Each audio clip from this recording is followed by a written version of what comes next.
पिता की गोद आज नहीं तो कल छूट जाएगी, लेकिन परम पिता की गोद मिल गई ना तो फिर कभी छूटेगी नहीं। तुम्हारी माता सुरचि ने जो कहा है अच्छा है कहा है, तपसा आराध पुरुषम, भगवान की आराधना करो। अरे ये तो श्रेष्ठ मार्ग बताया है बेटा, जाओ भगवान की आराधना करो। माता सुनीति ने बालक ध्रुव को भेज दिया है। बालक ध्रुव छोटा सा बालक चल पड़ा ठाकुर जी से मिलने, भगवान से मिलने। जब कोई भगवान की तरफ चलता है ना तो भगवान उसकी तरफ 60 कदम चलते हैं। तुम एक कदम बढ़ा के तो देखो, भगवान तुमसे मिलने के लिए दौड़ पड़ेंगे। एक बार उनकी तरफ चल के तो देखो। ठाकुर जी तुमको गोद में लेने के लिए व्याकुल हो जाएंगे, और भगवान जिसको मिलना चाहते हैं का उसे किसी संत से मिला देते हैं। भगवान कब मिलते हैं? का पहले संतों को भेजते हैं। तो भगवान ने कहा मेरा बालक ध्रुव मुझसे मिलने आ रहा है, मेरे भक्त का सम्मान करने स्वागत करने किसको भेजा जाए? तो मेरे ठाकुर जी ने देवर्षि नारद जी को भेजा। नारद जाओ मेरे बालक ध्रुव को उसको समझाओ, उसको मंत्र दो जा करके। देवर्षि नारद जी आए, बालक ध्रुव से कहा ध्रुव कहां जा रहे हो? ध्रुव ने कहा भगवान को प्राप्त करने जा रहा हूं। अरे भगवान, इस उम्र में भगवान मिलते हैं क्या? जाओ जाओ घर वापस चले जाओ, यहां जंगल में चीता हाथी तुमको खा जाएंगे। ध्रुव ने कहा घर छोड़ के आए, अब तो तभी जाएंगे जब भगवान मिल जाएंगे। इतनी दृढ़ प्रतिज्ञा दृढ़ भाव देख करके देवर्षि नारद जी को दया आ गई। देवर्षि नारद जी ने मंत्र दिया, ओम नमो भगवते तुभ्यं वासुदेवाय धीमहि प्रद्युम्नाय निरुद्धाय नमः संकर्षणाय च। मंत्र दिया, ओम नमो भगवते वासुदेवाय।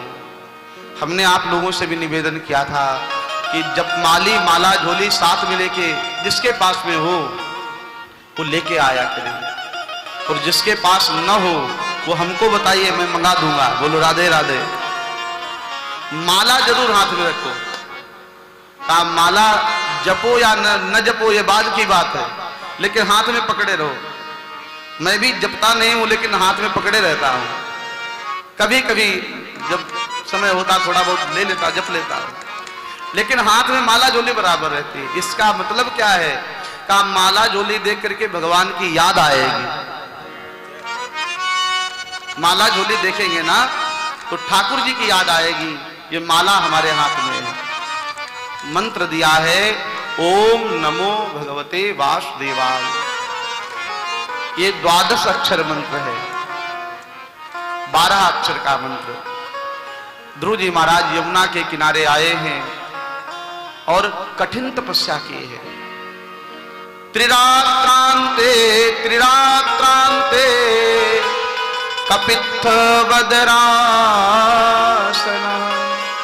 आत्मवृत्त्यानुसारेण निन्ने निन्नेर्चयन्। 3 दिन व्यतीत हो जाते हैं तो कभी कैथा खा लेते हैं, कभी जामुन खा लेते हैं, कभी बेल का फल खा लेते हैं। इस तरह से 1 महीना व्यतीत किया। कपित्थ वदरासन। तीर्थ में जाओ तो वहां स्वादिष्ट पकवान खोजने का प्रयास मत करो। जब भगवान के मंदिर जाओ तो वहां स्वादिष्ट वस्तु के पीछे मत भागो। मैंने वृंदावन में देखा, लोग बिहारी जी का दर्शन करने आते हैं, मंदिर में बाद में जाते हैं, कचौड़ी वाले को आर्डर पहले देके जाते हैं। कचौड़ी वाले से कहते हैं बढ़िया तीखा बना के रखना, थोड़ा चटपटा बना के रखना, गरम गरम खाएंगे आकर के। और बिहारी जी का दर्शन करने जाते हैं। अब सोचो, दर्शन होगा कि कचौड़ी की याद आएगी? आज जल्दी से चलो, नहीं कचौड़ी ठंडी हो जाएगी। अब बिहारी जी की जगह कचौड़ी याद आ रही है, कचौड़ी कहीं ठंडी न हो जाए। अरे खाते खाते तो जीवन निकल गया, अब तो स्वाद को छोड़ो, जो रूखा सूखा मिल जाए वो खाओ। वहां भोजन की चिंता मत करो, क्या मिला क्या नहीं मिला। जिसका स्वाद समाप्त हो जाएगा वही भगवान की भक्ति कर सकता है, नहीं तो स्वाद के लिए तो लोग विवाद कर बैठते हैं। बोलो राधे राधे। घर में भोजन में नमक थोड़ा सा कम हो जाए तो घर में महाभारत चालू हो जाता है, राम रस थोड़ा सा कम हो जाए तो महाभारत चालू हो जाता है, मिर्चा थोड़ा सा कम हो जाए तो झगड़ा चालू हो जाता है। ये क्या दिया खाने के लिए?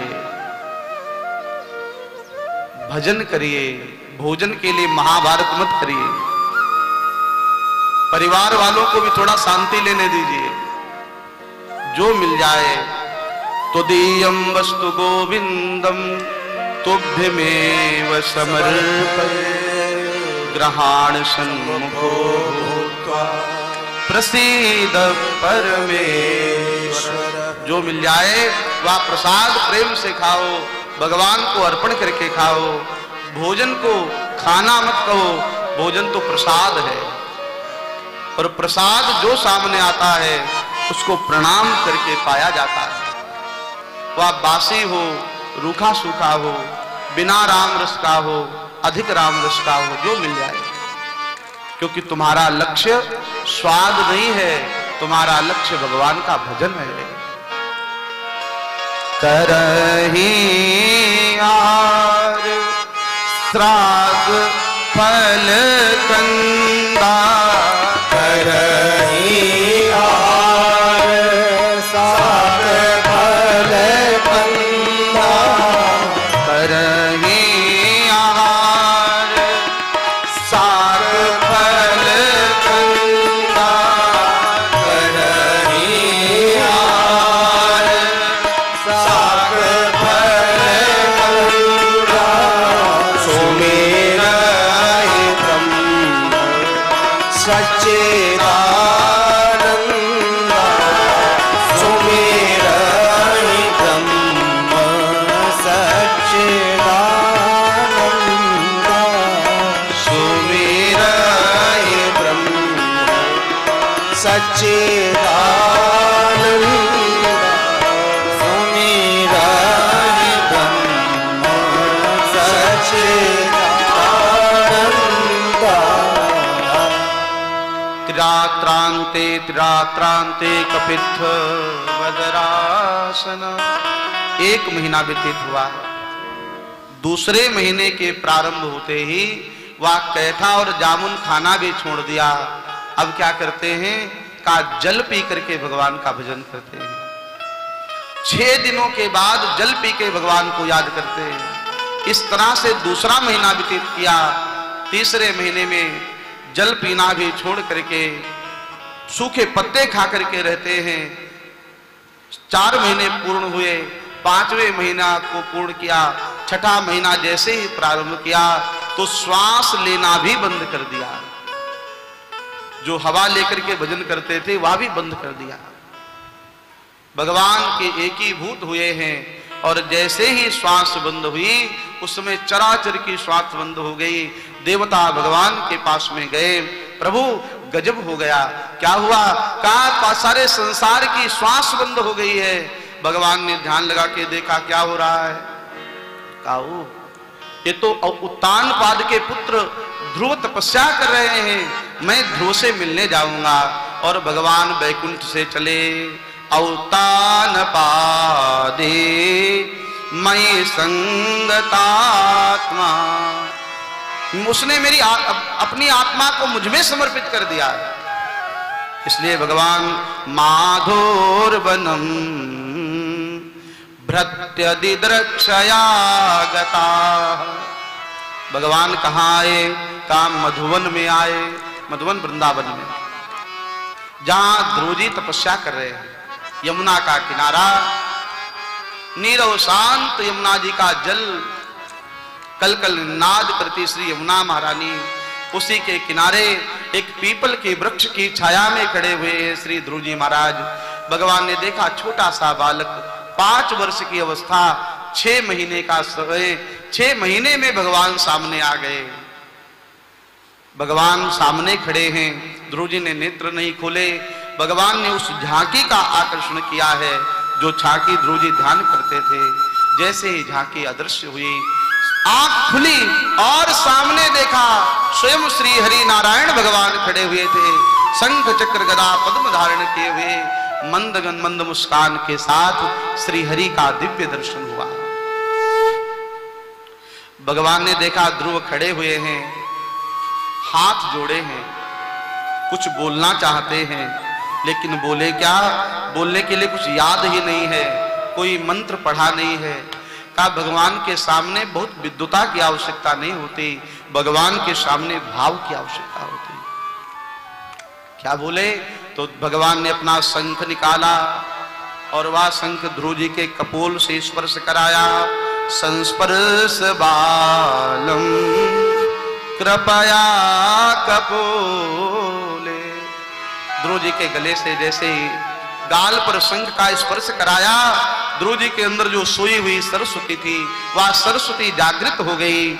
और फिर ध्रुव जी महाराज ने बड़ी ही भावमयी स्तुति गाई है, भगवान की सुंदर स्तुति की है। योऽन्तः प्रविश्य मम वाचमिमां प्रसुप्तां संजीवयत्यखिल शक्तिधर सुधाम्ना अन्यास्तहस्तचरण श्रवणत्वगादि प्राणान्नमो भगवते पुरुषाय तुभ्यं। हे प्रभु, आपको मेरा प्रणाम है। आप ही तो है जो सारे संसार को शक्ति प्रदान करते हैं। हमारे शरीर में जो भी है भगवान की तो शक्ति है। जबान को बोलने की शक्ति कौन देता है? आंखों को देखने की शक्ति कौन देता है? हमारे पैरों में चलने की शक्ति कौन देता है? हाथों को कोई भी कर्म करने की शक्ति कौन देता है?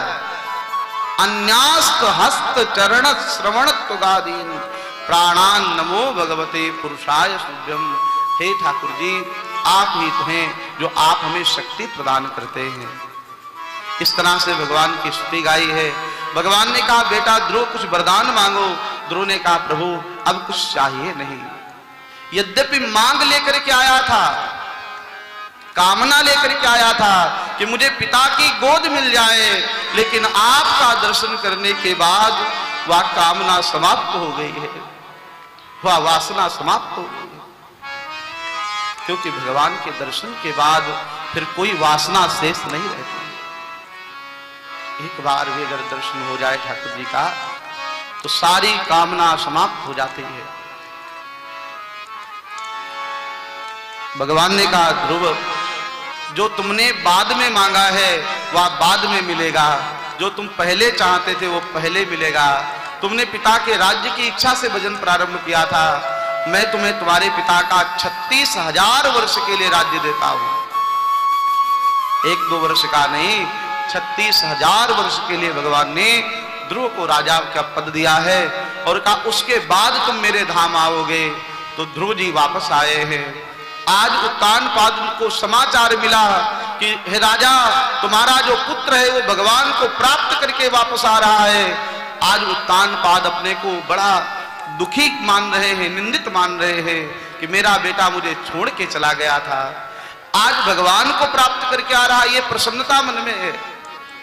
ध्रुव का स्वागत करने के लिए महाराज आत्मदेव स्वयं, महाराज उत्तानपाद स्वयं आगे आए हैं। महाराज उत्तानपाद ने अपने पुत्र ध्रुव का स्वागत किया है, राज्य दिया है।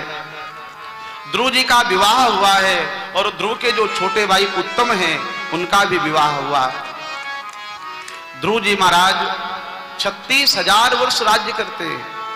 एक बार की बात है, जो इनके छोटे भाई उत्तम हैं वो कुबेर के यहाँ गए अलकापुरी में।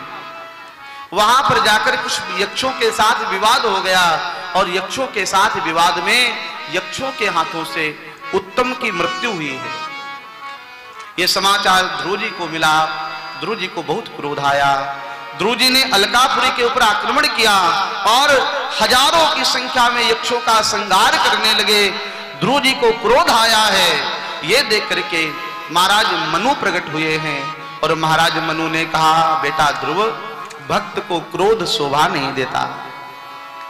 अलम्बत्सातिरोषेण तमोद्वारेण पापमना, यह बहुत सुंदर उपदेश दिया गया है। देखो, क्रोध जब आए तो ये ध्यान रखो, एक दिन में एक बार किया हुआ क्रोध तुम्हारे पूरे दिन का पुण्य समाप्त कर देता है। तुम दिन भर जो भी सत्कर्म करते हो वह पूरे दिन का सत्कर्म एक बार क्रोध से समाप्त हो जाता है। इसलिए प्रयास ये करिए हमें क्रोध ना आए। किसी पर क्रोध करने से क्या लाभ है? बेटा, तुम भगवान के भक्त हो, तुम्हें भगवान ने दर्शन दिया है, तुम ऐसे महाभाग्यवान हो, 6 वर्ष की अवस्था में 6 महीने में भगवान मिल गए। इस प्रकार महाराज मनु ने समझाया है। किसी ने कहा, जो काम भगवान के दर्शन से नहीं हुआ वह काम सत्संग से हुआ है। भगवान के दर्शन से जो लाभ प्राप्त नहीं हुआ वह लाभ महाराज मनु के सत्संग से मिला है। और ध्रुव जी महाराज वापस आए हैं। ध्रुव जी ने निर्णय किया अपने पुत्र उत्कल को राज्य देने का। उत्कल को राज्य देकर के महाराज ध्रुव तपस्या करने के लिए मां गंगा के किनारे ऋषिकेश में आए हैं। मां गंगा के तट पर साधना प्रारंभ की, लेकिन गंगा का जो शब्द था, शब्द कोलाहल, वह ध्रुव जी की साधना में विक्षेप पहुंचा रहा था। इसलिए ध्रुव जी ने कहा, मैया मुझे क्षमा करना, मैं यहां से जा रहा हूं। गंगा मैया ने कहा, बेटा ध्रुव, तुम यही भजन करो, मैं अपनी धारा के सुर को शांत कर लेती हूं। और आज भी आप ऋषिकेश जाए, वहां गंगा जी की धारा आज भी शांत है। ऋषिकेश से आगे पहले आगे बढ़ेंगे तो वहां गंगा जी की धारा में बहुत शब्द है, शब्द सुनाई पड़ता है। आप हरिद्वार आएंगे, हरिद्वार में गंगा जी की धारा में शब्द सुर है, लेकिन ऋषिकेश में गंगा जी एकदम शांत है। क्यों? का कोई भक्त तीर्थ में जब जाता है तो तीर्थ प्रसन्न हो जाते हैं। बालापन से हरि भजे और जग से रहे उदास, का तीर्थ आशा करत हैं, कब आवहीं मेरे पास। का बचपन से भगवान का भजन करते हैं और किसी से कोई आशा नहीं करते। ऐसे लोगों के लिए तीर्थ भी आशा करते हैं कि ये हमारे पास कब आएंगे। हर तीर्थ चाहता है भक्त हमारे पास में आए, भजन करने वाले हमारे पास में आए। और कोई भोगी जब तीर्थ में पहुंच जाता है ना, तो तीर्थ भी दुखी होता है, ये यहां कहां से आ गया है। लेकिन आज दुर्भाग्य है, लोग गलत काम करने के लिए भी तीर्थ में जाने लगे। लोग प्याज लहसुन का सेवन तीर्थ में जाके करते हैं। प्याज लहसुन से छोड़ दीजिए, तीर्थ में जाकर मदिरा का पान करते हैं। मैंने देखा और सुना है, वृंदावन जाएंगे, हरिद्वार जाएंगे, अयोध्या जाएंगे, क्योंकि उनका 2 बहाना मिल गया। एक तो तीर्थ गए हैं, दूसरा पिकनिक मनाने के लिए चले गए। विवाह हुआ तो हरिद्वार चले गए। विवाह के बाद हरिद्वार जाइए, लेकिन वहां साधना करिए, तब विवाह जाने की आवश्यकता है, तब वहां महत्व है। तीर्थ में भोग के लिए नहीं, साधना के लिए जाया जाए। बद्रीनाथ, केदारनाथ, लोग वहां प्याज लहसुन का सेवन करने लगे तो तीर्थ दुखी होता है। उसका परिणाम 2013 में सब लोगों ने देखा हुआ है। तीर्थ में जाके आप गलत काम करेंगे तो तीर्थ बर्दाश्त नहीं करेगा, वह फिर नाना प्रकार से प्रताड़ित करेगा आपको। इसलिए तीर्थ में जितना हो सके उतना साधना करें, तीर्थ में जाकर के सत्कर्म करें, दान करें, वहां जितनी सेवा हो सके सेवा करें। तीर्थ में जाकर के वृक्ष दान करें, और इस समय आवश्यकता है वृक्ष दान की, वृक्ष लगाने की। अगर हम एक वृक्ष लगाएंगे तो उसकी छाया हमको प्राप्त होगी। वह वृक्ष जब तक रहेगा तब तक लोगों के उपयोग में आएगा। बंदरों की सेवा करे, गायों की सेवा करे, यहाँ 9 दिन हमारा सेवा में व्यतीत हो। हमारे श्याम भैया जी, संतोष पोरवाल जी, प्रकाश गुप्ता जी, आज जितने लोग आए हुए हैं, आप सब लोग सुबह से उठ के शाम तक सेवा ही।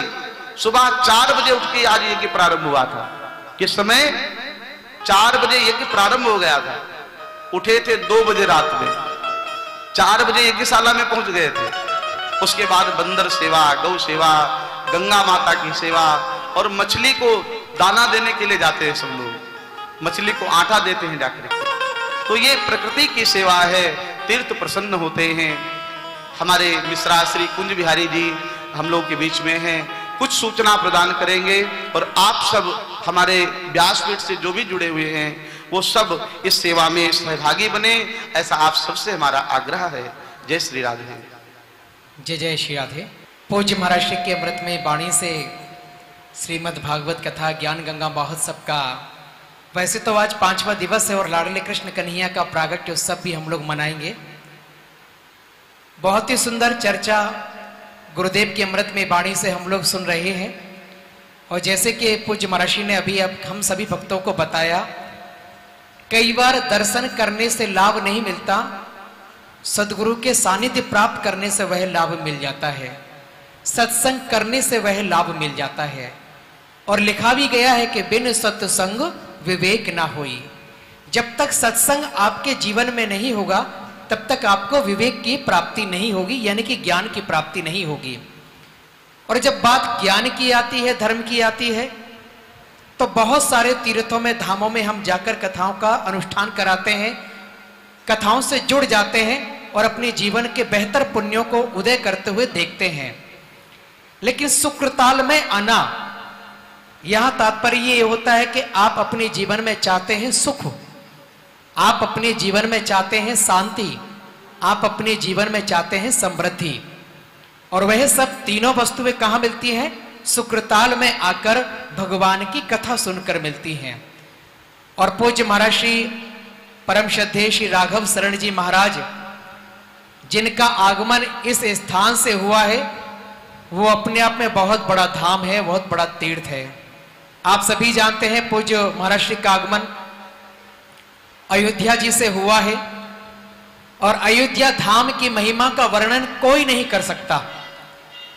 आज हमारे युग में जो हमारी युवा पीढ़ी है, हम तो यही कहेंगे कि जो सुख हमारे पूर्वजों को 500 सालों में नहीं मिला, वो सुख हमारी युवा पीढ़ी को मिला है। यानी कि 5 अगस्त 2020 को जब राम मंदिर का शिलान्यास किया गया, तो हमारे 500 वर्षों से जो हमारे कहीं ना कहीं पूर्वज बाट निहार रहे थे दर्शन के लिए कि कब रामलला सरकार अपने भवन में विराजमान हो पाएंगे, उसका शिलान्यास 5 अगस्त 2020 को किया गया। तो इससे बड़ी खुशी हमारी जिंदगी के लिए कोई और नहीं हो सकती। तो इस खुशी के इजहार के लिए एक बार जोरदार तालियां बजाइए अपने आप के लिए, और दोनों हाथ ऊपर उठाकर रामलला सरकार की, अयोध्या धाम की जय हो। एक छोटी सी बात बता दूं, एक बार एक व्यक्ति बहुत बड़ा पैसे वाला, जो करोड़ों रुपए उसके पास थे, लेकिन जब कोरोना काल में, जयपुर की एक घटना है, सच्ची घटना आपको बता रहा हूं, डॉक्टर के पास गया, लगभग 15 दिन उसने इलाज कराया, लाखों रुपए का बिल डॉक्टर ने दिया पैसे वाले व्यक्ति को। जब वो पैसे वाले व्यक्ति ने बिल देखा तो व्यक्ति की आंखें नम हो गई, रोने लगा, जोर जोर से रोने लगा। डॉक्टर ने कहा कोई बात नहीं भैया, यदि आपके पास पैसा नहीं है तो कोई बात नहीं, बिल में कुछ कमी कर देते हैं। पैसे वाले व्यक्ति ने कहा भैया मैं करोड़पति हूं, मैं अपने जीवन के लिए बहुत कुछ कर सकता हूं, लेकिन आज मुझे रोना इस बात पे आ रहा है कि जिस 15 दिन में ऑक्सीजन का बिल आपने 1 लाख रुपए का लगाया है, परमात्मा, जहां आज मेरी उम्र 60 वर्ष की हो गई, कभी परमात्मा ने अपनी ऑक्सीजन का बिल नहीं भेजा।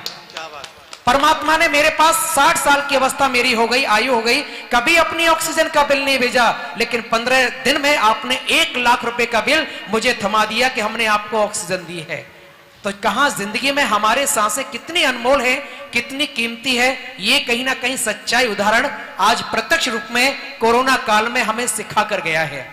तो आइए, यदि आप चाहते हो कि आने वाले निकट भविष्य में आपके आने वाली पीढ़ी को ऐसी कहीं ना कहीं गंभीर बीमारियों से वो छुटकारा प्राप्त कर पाए, उनको ऐसी पीड़ा ना हो, ऐसी घटनाओं का सामना न करना पड़े, तो पूज्य महाराज जी ने संकल्प लिया है वृक्षारोपण का संकल्प। इस सुकृताल की पावन पवित्र ऐतिहासिक भूमि से, मां गंगा के पावन तट से, जो कोरोना काल में आपके अपने चले गए हैं, उनके नाम से एक पौधा यहां भी तो आप लगा सकते हैं, और एक पौधा गंगा के तट पर यानी कि सुकृताल में, और एक पौधा चाहे तो कहीं ना कहीं अयोध्या धाम में रामलला सरकार के पावन सानिध्य में आप लगा सकते हैं।